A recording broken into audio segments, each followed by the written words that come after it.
버리지 아니할 것임이라 하고. 아멘. 아멘. 날씨가 갑자기 추워졌죠. 제가 추위를 잘 타는 편인데 너무너무 제가 체감적으로 춥다 크게 느껴집니다. 이렇게 추울 때가 되면 꼭 생각나는 분들이 계시는데, 추위와 싸우면서 현장에서 일하시는 분들이 생각이 나요. 얼마나 추울까, 얼마나 고생이 많을까 생각을 하게 합니다. 어쨌든 그런 분들을 위해서 혹시 만나면, 또 가족 중에 계시다면 격려해 주는 거, 추운데 고생했습니다, 말 한마디가 추위를 녹일 수 있지 않습니까? 어쨌든 그런 필요가 있다 싶습니다. 우리 이렇게 한번 인사해 볼까요? 승리합시다. 예, 승리합시다. 아멘. 언젠가 이렇게 제가 인사를 한 후 우리가 무엇에서 승리할까요? 어디에서 승리할까요? 라고 말씀을 나눴던 적이 있는데, 우리가 승리할 대상이 분명히 있지요. 죄와 세상과 또 뭐가 있습니까? 사탄, 마귀로부터 우리가 승리를 해야 된다, 그렇게 말씀을 드렸습니다. 이런 싸움을 바울은 무슨 싸움을 했는가 하면 선한 싸움을 하겠어요. 선한 싸움. 우리 한 말씀 볼까요? 디모데전서 6장 12절 말씀인데, 믿음의 선한 싸움을 싸우라. 믿음의 선한 싸움을 싸우라. 영생을 취하라. 이를 위하여 네가 부르심을 받았고 많은 증인 앞에서 선한 증언을 하였도다 하면서 싸움이 선한 싸움이라는 것이죠. 우리가 싸울 대상과 분명히 치열한 전투를 벌이지만, 그러나 그 전투가 가치가 있고 그 전투가 결국에는 좋은 싸움이다 라는 의미에서 이 싸움은 선한 싸움이다, 이렇게 이름을 붙였다라는 것이죠. 여러분, 싸움에는 질 것도 있겠지만 누구든지 싸울 때 지겠다라 마음 먹고 싸우는 사람 없죠. 여러분, 그런 마음 가지고 싸워도 이길까 말까 하는데 우리에게는 승리가 보장된 줄 믿습니다. 그러므로 우리는 우리의 싸움의 대상으로부터 언제든지 우리는 승리할 수 있음을 기억하며 또 믿으며 승리내는 우리 귀한 성도가 되어지기를 주의 이름으로 축복합니다. 특별히 우리는 강력한 무기인 십자가에서 죽으시고 부활하시고 또 지금도 살아 역사하시는 주님과 연합하여 그 주님이 지신 십자가를 생각하고 그 주님이 지신 십자가를 사랑하고 그 십자가와 함께 나아갈 때 우리는 언제나 어디서나 승리할 수 있음을 기억하고 또 승리하내길 주의 이름으로 축원합니다. 오늘은 언젠가 말씀드렸지만 승리에 대해서 구약에서 한번 살펴보고 또 신약에서 한번 살펴보면 좋겠다, 그런 마음을 가지고 있었고 또 그렇게 말씀을 드렸던 적이 있는데, 오늘은 이 구약에 대해서 승리를 무엇이라고 말하는지에 대해서 같이 생각해 보고 싶습니다. 구약에서 승리에 대해서는 한마디로 그겁니다. 하나님의 주권적 승리다, 이렇게 정의를 내릴 수가 있는데요. 여러분, 하나님께서 빈번하게 인간의 계획과 또 인간의 전통과 인간의 어떤 방법을 뛰어넘어서, 당연한 것지만 그것을 뛰어넘어서 하나님께서 주권적으로 개입하셔가지고 승리하게 하는 예가 수없이 많이 나오는데요. 이 창세기 처음 부분에 나오는 그 사건 중에 하나가 이 장자가 바뀌는 사건. 이 분명히 장자에게 고난이 있는데 이 장자의 고난을 뛰어넘어서 동생인 사람에게 그것이 넘어가는 그런 예가 있었습니다. 여러분, 그런 사건을 보면서 우리는 어떻게 생각하느냐? 인간의 계획이고 사람의 관례고 또 사람들의 습관인데 전통인데 왜 이것을 무시할까? 또 이것을 무시하면서 왜 장자에게 주지 않고 차자에게 또는 동생에게 줄까? 우리가 의문을 가질 수 있겠지만 결국에는 그 모든 과정을 통해서 하나님께서 드러나고 싶은 이유, 물론 이 장자가 잘못을 해서 큰 죄를 지어서 그것이 넘어가는 경우도 있겠지만, 그러나 그런 모든 과정을 통해서 하나님께서 말하고 싶은 것은 무엇이냐? 그겁니다. 바로 인간의 역사와 또 개인의 삶을 통제하시는 하나님의 주권을 강조한 것이죠. 하나님의 주권. 그것이 바로 구약에서 말하고 있는 승리인데요. 이런 주권이 그대로 전쟁에서 드러나고 있습니다. 여러분, 구약을 읽어보면 왜 이렇게 전쟁이 많은지, 그것도 완전히 멸절하는, 다 죽이고 다 쫓아내는 그런 이야기를 수없이 강조하고 있잖아요. 그래서 이 전쟁에서도 하나님의 주권적 개입을 통해서 승리하게 되는 경우가 많이 나오는데, 저는 세 가지 예를 한번 들어보고 싶어요. 첫 번째 예는 아브라함이 벌인 전쟁입니다. 믿음의 조상 아브라함의 조카 롯이 있었는데 그가 이제 어디에 다른 데 가서 살았잖아요. 근데 걔가 그만 아브라함 입장에 봤을 때 조카 롯이 잡혀간 거예요. 그래서 집에서 있던, 사실 아브라함은 군대의 어떤 장관도 아니고 왕도 아니고 그냥 개인 족장이었죠. 근데 그게 족장에게 이제 집에서 이렇게 훈련시킨 소수 정예군 318명이 있었죠. 그들을 데리고 싸웁니다. 사실 싸움의 대상은 5개 나라가 연합한 왕들이었잖아요. 싸움에서 도저히 승리할 수 없고 또 승리도 보장되지 않는 싸움이었지만 결국에는 기가 막힌 전투 전략을 통해서 승리해냅니다. 여러분, 그 전쟁을 보면서 저는 무슨 생각이 들었는가 하면 기드온의 300용사가 생각이 나는 거예요. 마치 기드온의 300용사가 셀 수 없는 수많은 사람들 미디안과 싸웠던 예가 우리가 알고 있지 않습니까? 여러분, 아브라함이나 또 기드온이나 그들이 가지고 있는 숫자는 너무나도 적고 상대방이 가지고 있는 숫자는 터무니없이 많은데 그들과의 싸움에서 결국에는 승리했다라는 것이죠. 물론 그 싸움 과정에 기가 막힌 전투 전략을 통해서 이겨냈지만 그 많은 전투 전략에 개입을 하셨던 분이 누구시냐? 소수를 만드시고 다 쫓아내시고 소수를 통해서 역사하게 하셨던 분이 누구시냐? 하나님이셨다는 것이죠. 하나님이셨다는 것이죠. 그리고 어느 날 아브라함에게 이 전투가 일어난 다음에 하나님께서 아브라함에 나타나서 이렇게 말씀하시죠. 창세기 15장 1절 말씀인데, 자, 우리 이 부분 한번 같이 읽어보겠습니다. 시작. 이후에 여호와의 말씀이 환상 중에 아브라함에게 임하여 이르시되 아브라함아 두려워하지 말라.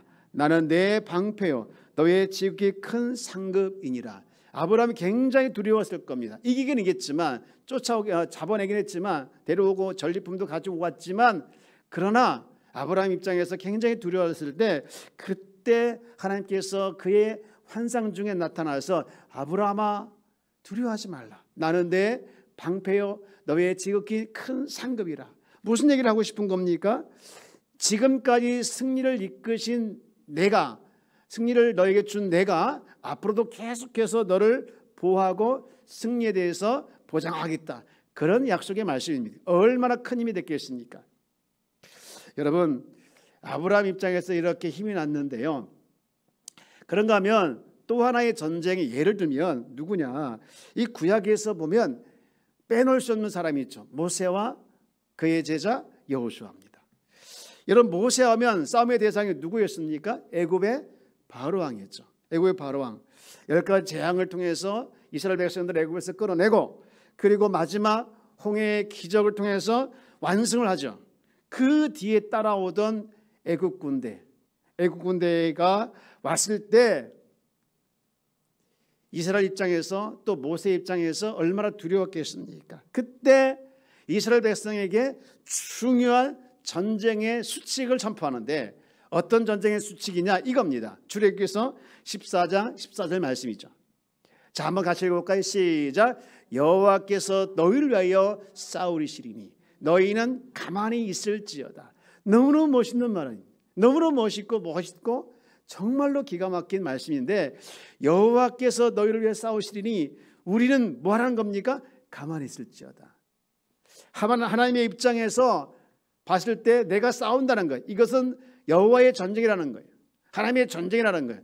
그리고 너는 무엇을 해야 되냐? 그 하나님께서 어떻게 일하시는지 그 하나님을 신뢰하고 순종하라, 이겁니다. 이것이 그대로 광야에서 40년 동안 있을 때뿐만 아니라 여호수아가 가나안 정복 전쟁에서 싸울 때 그대로 적용되는 말씀이죠. 하나님께서 너희를 위해서 싸우시겠다. 그리고 너는 믿어라. 나를 믿고 따라와 순종해야 된다라는 말을 지금 계속해서 하고 있는 것이 중요한 전쟁의 수칙이었습니다. 전쟁은 하나님께서 친히 수행하시니 백성인 너희들은 믿음으로 따르게 되어지면 승리가 보장된다. 여러분, 이것이 광야에서 발생된 이 정탐꾼 사건의 그대로 보여준 교훈이기도 하죠. 우리가 잘 알고 있는 것처럼 10명이 가나안 땅을 점령했을 때 그들이 와서 한 보고는 2개로 나눠졌죠. 우리가 그들의 밥이 된다. 반대로 그들이 우리의 밥이 된다. 똑같이 나눠졌습니다. 같은 생각을 가지고 갔으면 좋겠는데 똑같은 것을 보고 다르게 해석을 한 거예요. 여러분, 이런 모습들이 얼마나 많이 있습니까? 믿음의 백성 우리 안에서도 가족 안에서도 똑같은 걸 보고 다르게 해석할 때가 많이 있죠. 바라옵기는 여러분의 해석이 주님 안에서 해석되어지기를 주의 이름으로 축원합니다. 우리는 정말 많은 부분에서 해석을 해야 될 때가 많이 있어요. 같은 것을 보고서 너무 다르게 해석해요.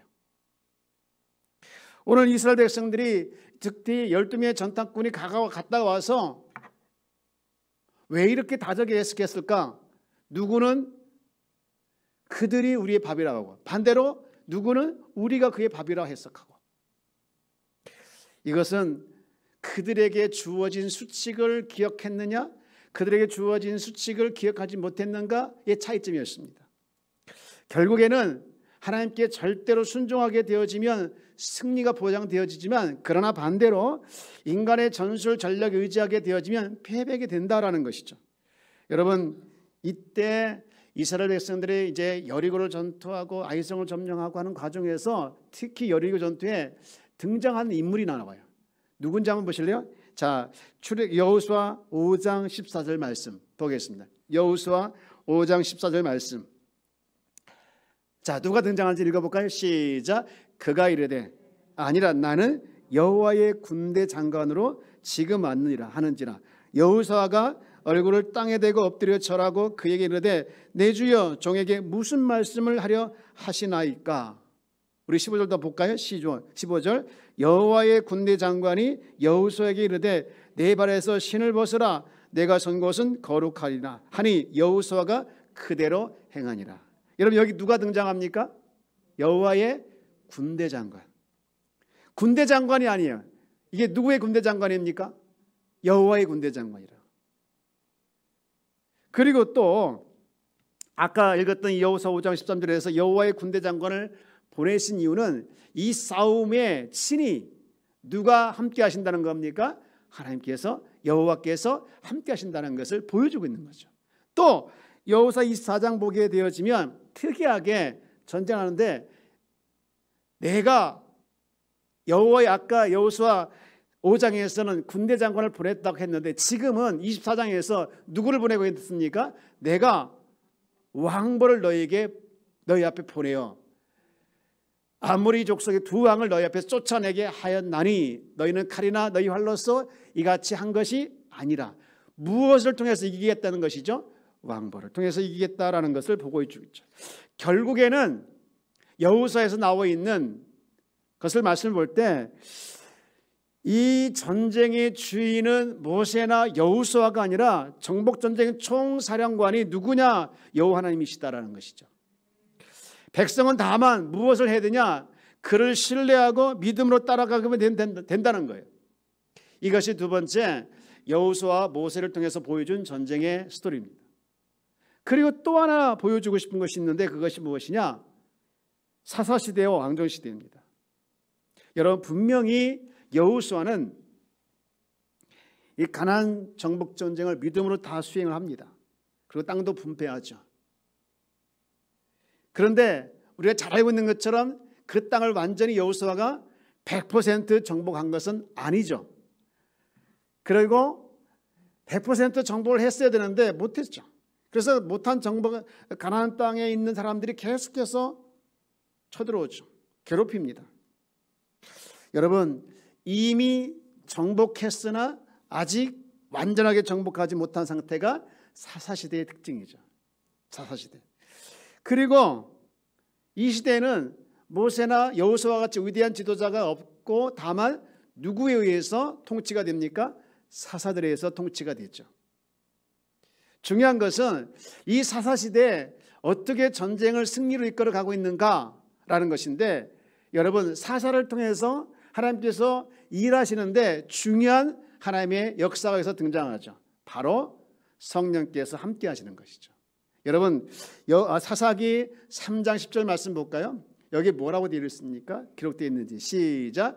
여호와의 영이 그에게 임하셨으므로 그가 이스라엘 사사가 되어 나가서 싸울 때 여호와께서 메소포타미아 왕 구산 리사다임을 그의 손에 넘겨주심에 운율의 손이 구산 리사다임을 이기니라. 그러니까 사사들의 승리의 비결은 독특한데 누가 그들과 함께 한 것입니까? 성령께서 함께 하신 거예요. 여호와의 영이. 이렇게 사사시대가 지나서 왕정시대가 오고 왕정시대 대표적인 다윗이 여호수아가 정복하지 못한 땅을 완전히 다 정복을 합니다. 그리고 불행하게도 그 땅을 계속해서 점령하고 나갔으면 좋겠는데 불행하게도 그들이 이스라엘 백성들이 극심한 불순종을 통해서 나라가 갈라지고 그리고 나라가 멸망해 가는 것이 이제 왕정시대에 보여주고 있는 것이죠. 그래서 나라가 끝났다, 이제 더 이상 희망이 없다라고 생각할 그 즈음에 하나님은 누구를 불러서 선지자나 이런 사람 불러가지고 그들에게 메시지를 전하죠. 무슨 메시지냐? 나라가 망해서 너희들이 심판받지만, 나라가 망해서 끝날 것 같지만 이 심판을 통해서 하나님은 또 다른 계획이 있다는 것이죠. 심판받지만 그 심판 속에서 하나님께서 하고 싶은 것이 무엇이냐? 너희들을 구원한다는 거예요. 구원.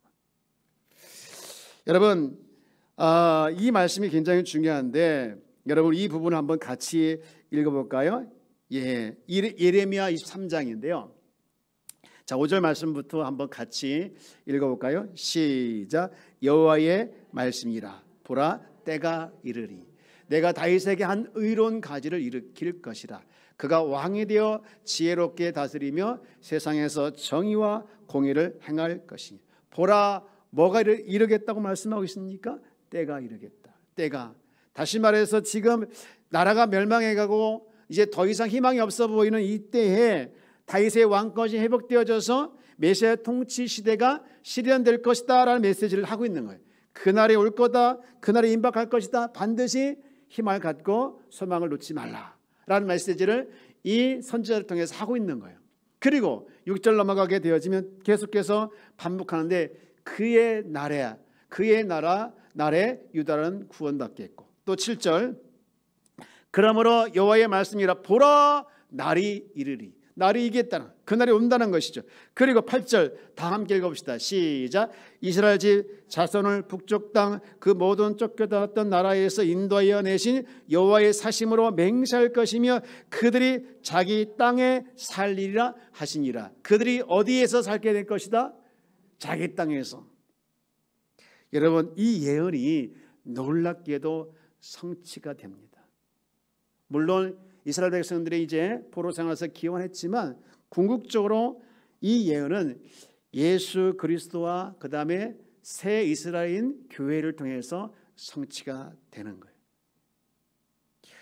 그로 인해서 다윗의 후손인 이 예수 그리스도와 그분의 교회는 세상에서 승리할 것이다, 승리할 것이다 라고 선포하고 있는 줄 믿습니다.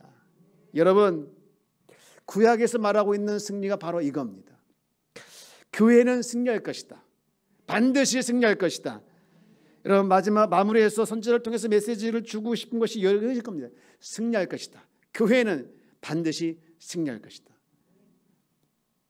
지금 어떤 분이 그러더라. 교회는 욕을 먹고 있다고. 그래서 실망하는 분들 많이 계셔요. 예배를 방해받고 잘못하면 똑같이 막 득달같이 달려들어서 얼마나 많은 분들이 욕을 하는지 모르겠어요. 그냥 싫다고 하신 분도 계세요. 우리가 복음을 가지고 이제 전도를 하면 피해 가시는 분도 있어요. 이게 어깨띠 메고 전도하면 무슨 교회를 보고서 나눠주는 것도 받기 싫어서 돌아가는 사람도 있어요. 교회가 교자가 나와도 싫어하시는 분도 계셔요. 이게 뭡니까? 시대가 악하기 때문에. 시대가 악할수록 사람들의 마음은 더 악해져서 하나님의 선하신 마음은 찾아볼 수 없고 계속해서 하나님을 불신하고 하나님을 믿지 않으려고 하고 교회를 욕하고 하는 때입니다. 그러나 중요한 것은 이런 사실 앞에 우리가 가져야 할 중요한 마음의 자세는 무엇인가? 교회는 승리한다. 교회는 승리할 것이다. 여러분, 아무리 세상이 악하고 교회를 향해서 욕한다 할지라도 그래도 교회는 세상의 소망이요, 그래도 교회는 세상의 희망인 줄 믿습니다. 교회를 통해서 하나님께서 일하시고, 그리고 그 교회를 통해서 하나님 나라 확장될 것이고, 그 교회를 통해서 하나님께서 하고자 하는 일들이 반드시 있기 때문에 교회가 승리할 것이고 교회는 승리하고 있습니다. 여러분, 믿는 자들이 때로는 주눅 들고, 믿는 자들 때로는 그것 때문에 위축이 되고, 믿는 자들 때로는 그것 때문에 전도하고 싶은 마음이 때로는 쉽지 않다 생각할 수도 있겠지만, 여러분, 그것은 사탄이 주는 마음입니다. 우리 하나님께서 우리에게 주시는 마음은 그래도 교회는 승리할 것이다, 그래도 교회는 승리할 수밖에 없다라는 마음이 하나님께서 우리에게 주는 마음이고 메시지인 줄 믿습니다. 여러분, 오히려 그러므로 믿는 자는 더 당당하고 주눅 들지 않게 주의 이름으로 축복합니다. 그래서 오늘 읽었던 이 신명기 31장 6절 말씀이 물론 여호수아와 물론 이스라엘 백성들 하신 말씀이기도 하지만 오늘 이 시대의 새 이스라엘 우리들에게도 똑같이 적용되는 말씀인 줄 믿습니다. 너희는 강하고 담대하라, 두려워하지 말라. 여러분, 이 부분을 다시 한번 읽어보겠습니다. 시작. 너희는 강하고 담대하라, 두려워하지 말라. 그들 앞에서 떨지 말라. 이는 내 하나님 여호와가 그가 너와 함께 가시며 결코 너를 떠나지 아니하시며 버리지 아니할 것임이라 하고. 할렐루야. 여기서 제가 여러분에게 질문 하나 할게요. 잘 맞춰보십시오. 이스라엘 백성들이 애굽에서 나온 출애굽과 가나안 전쟁에서 그들이 승리하며 나갔습니다. 그 승리의 보증수표가 무엇이었습니까? 승리의 보증수표, 그것이 무엇이었을까요? 두 자, 동행이었습니다. 누가 동행한 겁니까? 하나님이 동행한 거예요. 오늘 저는 이 승리의 보증수표였던 동행이 이스라엘 백성들에게만 해당되는 것이 아니고 오늘 저와 여러분에게도 똑같이 해당되는 줄 믿습니다. 그래서 오늘 신명기 31장에서 나와 있는 하나님께서 여호수아에게 하신 말씀을 통해서 오늘 우리도 승리의 보증수표인 동행, 이 동행이 우리에게도 어떻게 적용이 될까라는 것을 생각해 보길 원하는데 세 가지입니다. 첫 번째는 그겁니다. 우리를 아시는 하나님을 기억해야 한다. 저를 한번 따라서 볼까요? 우리를 아시는, 누구를 기억한다? 하나님을 기억한다. 여러분, 우리를 아시는 하나님을 기억해내길 주의 이름으로 축복합니다. 지금 이 신명기 31장에서 나오는 여호수아는 굉장히 두려운 상태예요. 왜냐하면 그가 의지했던 거목 모세가 곧 죽는다고 하지요. 그리고 자기 앞에 있는 큰 숙제, 이 가나안 땅을 정복해야 한다고 하니 얼마나 많은 사람들이 죽을까, 또 우리가 얼마나 이길까, 얼마나 승리가 있을까 하면서 많은 부분에 걱정도 되고 염려가 되고 때로는 이 전쟁 앞에서 큰 두려움이 찾아왔어요. 수많은 질문에 그가 있을 때 그에게 주시는 말씀이 있죠. 7절 말씀인데 이렇게 말하고 있죠. 모세가 여호수아를 불러. 누구를 불러? 여호수아를 불러. 그 앞에 보면 6절은 이스라엘 민족 전체가 한 말씀이에요. 이제 7절은 이제 여호수아 개인에게 하는 말이죠. 여호수아를 불러 온 이스라엘 목전에서 그에게 이르되 너는 강하고 담대라. 너는 이 백성을 거느리고 여호와께서 그들을 조상에 주리라고 맹세하신 땅에 들어가서 그들에게 그 땅을 차지하게 하라. 저는요, 여기 이 7절에 나와 있는 너는 이 말이 얼마나 마음에 닿는지 몰라요. 지금 가장 마음에 두려움이 크고 가장 힘든 사람이 이스라엘 백성 전체 중에 누구를 뽑을 수 있느냐? 여호수아를 뽑을 수 있는 것이죠. 그것을 하나님께서 아시고 모세를 통해서 그의 마음을 살피는 거예요. 너 하면서 모세가 여호수아를 불러. 너는 두려워하지 말라. 너는 힘을 내라. 사랑하는 여러분, 하나님은요, 많은 사람 중에서 힘들어하고 두려워하고 있는 나 자신을 쳐다보면서 나에게 말씀하고 있고 나의 마음을 살피고 있으면 여러분 기억하기를 주의 이름으로 축복합니다. 시편은요, 많은 시가 있지만 제가요 특별히 마음에 가는 시가 하나 있는데 그것은 시편 23편 말씀인데 1절에 이렇게 시작하고 있죠. 여호와는 나의 목자시니 내게 부족함이 없으리로다. 여러분, 이 표현을 보면서 무엇을 느낍니까? 여호와는 많은 사람의 목자이기도 하지만 나의 목자가 되신다는 거예요. 나를 쳐다보시면서 나의 일을 보시며 나의 얼굴을 쳐다보시면서 나에게 말해 주시는 나의 목자라는 것이죠. 사랑하는 여러분, 하나님께서 여러분의 하나님이신 줄 믿습니다. 우리 그런 찬양 많이 하잖아요. 나의 하나님, 나의 하나님. 여호와는 나의 목자시니. 그래서 누가 부족함이 없습니까? 내가 부족함이 없으리라. 여러분, 이 찬양의 시가 여러분의 찬양의 시가 되기를 주여 축원합니다. 하나님은요, 모든 사람이 하나님이신 줄 믿습니다. 그러나 그 하나님은 나의 생각과 마음을 아시고 나의 형편을 아시고, 아니 나보다 나를 더 잘 아시는 하나님인 줄 믿습니다. 사랑하는 여러분, 우리는 여호수아와 같이 두려움 가운데 있을 수가 있지요. 사실 두려움이 없는 사람은 아무도 없습니다. 내가 남의 인정을 못 받으면 어떡하지? 내가 이 경쟁에서 밀리거나 패배하면 어떡하지? 가정과 직장이 잘못되면 어떡하지? 이 행복이 뺏기면 어떡하지? 이 누리는 것들이 뺏기면 어떡하지? 삶의 의미와 가치를 잃어버리면 어떡하지? 불확실한 미래에 내가 어떻게 살지? 특히 이 코로나에 걸리면 어떡하지? 이럴 때 우리가 어떻게 살아가야 할까요? 나의 염려와 걱정과 두려움을 아시는 그 하나님을 기억하며 살아가야 될 줄 믿습니다. 여러분, 주님은요, 우리의 연약함을 모르신 분이 아니라 체휼하신다, 공감한다고 했어요. 감정이입이 되시고 나보다 더 잘 아신다고 하셨습니다. 여러분, 나보다 더 잘 아시는 그 하나님을 우리가 매 순간 두려움이 차지하고 어려움이 차지하고 힘들 때마다 우리가 승리할 수 있는 첫 번째 비결은 무엇이냐? 그분을 기억해내는 겁니다. 여러분, 그분을 기억하기를 주여 여러분 축원합니다.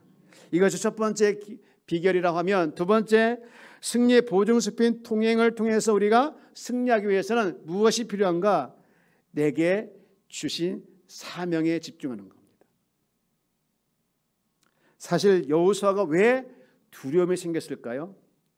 가나안 땅을 정복해야 된다는 사명 때문에 두려움이 생긴 거예요.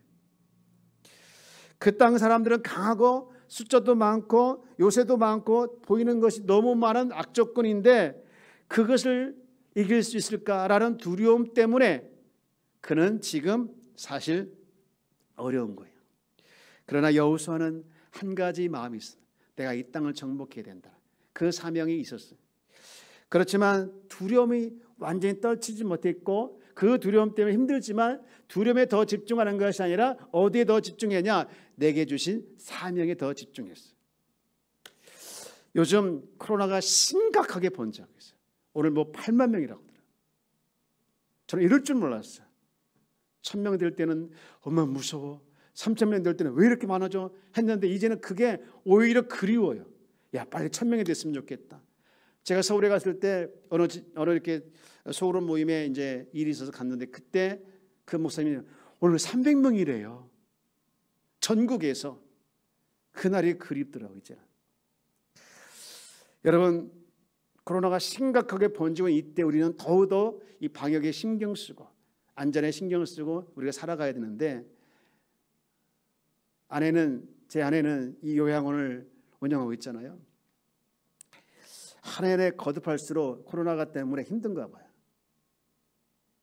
어느 날 그냥 한숨을 내쉬면서 요양원 그만두고 싶다, 빨리 내려놓고 싶다, 푸념을 하더라고요. 제가 거기에서 아무런 대꾸를 하지 못했어요. 왜냐하면 그 말을 충분히 공감을 하기 때문에. 그런데 그 힘든 말투에도, 그 힘든 표현에도 버텨나가더라고요. 그래서 제가 이렇게 살펴봤어요. 무엇이 저를 버티게 하고 있지? 무엇이 저를 이렇게 힘든 시간에 이겨나가고 있지? 가만히 살펴보고 제 혼자 스스로 답을 얻었던 것이 있는데, 그 스스로가 하나님께서 지금 이 어려운 가운데도 주님께서 그 요양원을 통해서 일하고 있는 것을 그가 보는 거예요. 그러니까 마음은 내려놓고 싶고 빨리 포기하고 싶고 이 코로나부터 자유롭게 이렇게 살 수 있는 길을 택했으면 좋겠다는 마음이 있겠지만, 하나님께서 요양을 통해서 본인에게 주신 사명이, 그리고 자꾸 일하시는 것 때문에 그런 마음을 해도 내려놓지 못하는 거죠. 사랑하는 여러분, 우리는 어떻습니까? 사명은 우리 하나님께서 우리에게 맡겨주신 것이죠. 저는요, 이스라엘 백성들이 가나안 땅을 선물로 받고 그 땅을 점령해내기 위해서 그들 스스로가 해야 할 중요한 일이 있는데, 그것이 무엇이냐? 정복이라는 사명이었습니다. 정복이라는 사명. 가끔 저는 이런 생각합니다. 하나님께서 왜 나를 이곳에 세우시고 또 하나님께서 왜 우리 교회를 이곳에 세우셨을까? 하나님께서 우리를 이곳에 있게 하셨을까? 라고 말을 수없이 질문하기도 하고, 또 거기에 대해서 내 스스로 답을 찾기도 합니다. 여러분, 하나님께서 우리를 여기에 있게 하시고 하나님께서 이 교회를 있게 하신 가장 중요한 이유는 무엇일까? 하나님께서 오늘 우리 교회를 사랑하시고 우리를 통해서 일하기를 원하는, 또 감당해내기를 원하는 중요한 사명이 있기 때문에 우리 교회를 세우시고 우리를 여기에 불러주신 줄 믿습니다. 여러분, 우리는 하나님께서 주신 이 사명, 가나안 땅을 그냥 선물로 주시고 그냥 가라가 아니라 그것을 정복할 사명을 주셨던 것처럼 우리 교회를 세우시고 우리를 향하신 주님께서 감당해내도록 우리는 정복해야 할 중요한 사명이 있는데, 그것은 우리 각자 다르겠지만 가장 큰 핵심 가치는 영혼 구원과 제자 사역인 줄 믿습니다. 여러분, 우리가 이 두려움 가운데, 이 염려 가운데 우리는 그 두려움에 더 많이 신경을 쓰고 두려움을 쫓아가게 되어지면 그 두려움이 크게 보이겠지만, 그러나 그것을 정복하고 그것을 이길 수 있는 가장 큰 비결은 내게 주신 사명을 더 크게 보는 길인 줄 믿습니다. 그러면 사명이 더 크기 때문에 두려움은 작게 보이는 것이죠. 마지막으로 우리가 더 확실한 것은 이 승리의 보증수표인 동행을 통해서 승리하기 위해서는 무엇을 해야 되냐? 하나님께서 함께 하신다는 약속을 끝까지 붙잡아야 합니다. 31절 1장 6절 말씀, 신명기 31장 6절 말씀을 다시 한번 읽어보기를 원합니다. 시작. 너희는 강하고 담대하라. 두려워하지 말라. 그들 앞에서 떨지 말라. 이는 내 하나님 여호와가 그가 너와 함께 가시며 결코 너를 떠나지 아니하시며 버리지 아니할 것임이라. 아멘. 여러분, 이 말씀을 보면서 하나님께서 동행하겠다는 약속을 삼중적으로 확고하게 표현하고 있어요. 다시 한번 보여주시겠습니까? 후반부에 보면 이렇게 표현해요. 그들 앞에서 떨지 말라. 첫 번째, 내 하나님 여호와가 그가 너와 함께 가시며, 첫 번째. 두 번째는 결코 너를 떠나지 아니하며, 세 번째는 버리지 아니하시며. 삼겹줄로 확고하게 지금 다져놓았어요. 너와 함께 하시며, 너를 떠나지 아니하시며, 너를 버리지 아니할 것이다. 여러분, 이것이 이스라엘 백성에게만 해당되는 것이 아니라 오늘 저와 여러분에게도 해당되는 줄 믿습니다. 마지막으로 예수님께서 이제 제자들에게 분반 사명을 하시면서 똑같은 말 하죠. 마태복음 28장 20절 말씀 쭉 말씀하면서, 볼지어다 내가 세상 끝날까지 너희와 항상 함께 있으리라. 이 신명기 31장 말씀은 똑같은 말씀 아니겠습니까? 구약의 말씀이 그대로 신약이 이어와서 오늘 우리에게도 역시 동일하게 적용시켜 주고 있는 줄 믿습니다. 내가 지금 싸울 대상과 육신적으로 싸우는 것이 아니라 나와 동행하시는 하나님께서 같이 싸워주시기 때문에 때로는 실패같이 보일지 모르겠지만 그것이 실패가 아니라 결국에는 승리하는 전쟁인 줄 믿습니다. 사랑하는 여러분, 출애굽과 가나안 땅의 전쟁에서 승리의 보증수표가 무엇이었다고요? 동행이었습니다. 마찬가지로 오늘 그리스도에서 우리를 승리하게 하시는 보증수표는 뭐냐? 교회의 머리신, 우리 교회의 머리이신 예수님과 동행을 통해서 가능한 줄 믿습니다. 그러기 위해서 세상 끝날까지 함께 하시겠다는 이 약속의 말씀을 붙들고 우리는 힘들지만 두렵지만 어렵지만 살아내야 될 줄 믿습니다. 이것이 무슨 신앙이냐? 임마누엘 신앙인 줄 믿습니다. 우리 아까 집사님이 기도해 주셨던 것처럼 임마누엘 신앙, 이 신앙을 우리가 붙들고 살아내는 것이 우리의 사명인 줄 믿습니다. 이제 말씀 마치고자 합니다. 구약에서 전쟁의 중요한 수칙이 하나 있었는데 그것이 무엇이냐? 전쟁은 하나님께 속한 것이다. 전쟁은 하나님께서 하신다. 다만 너희는 그분을 신뢰하고 그분을 절대 믿고 따라오라는 것이죠. 여러분, 왜 그렇게 말씀하고 있습니까? 내가 너와 함께하기 때문에. 오늘 승리의 보증수표 동행, 우리 교회 머리 되시고 지금도 우리와 함께 하시는 그리스도와 동행하는 것이, 이것이 우리의 사명이고 우리 성도는 절대로 이것을 놓쳐서는 안 될 줄 믿습니다. 이 사명을 가지고 힘들 부분도 있겠지만, 두려운 부분도 있겠지만, 여러분 두려워하지 말고 힘들지 않고 승리내는 우리 귀한 성도가 다 되어지기를 주의 이름으로 축원합니다. 축원합니다. 기도하겠습니다. 여호와께서 너희를 위하여 싸우시리니 너희는 가만히 있을지니라. 우리 위해서 싸워주시는 하나님을 찬양합니다. 날마다 삶의 순간에 죄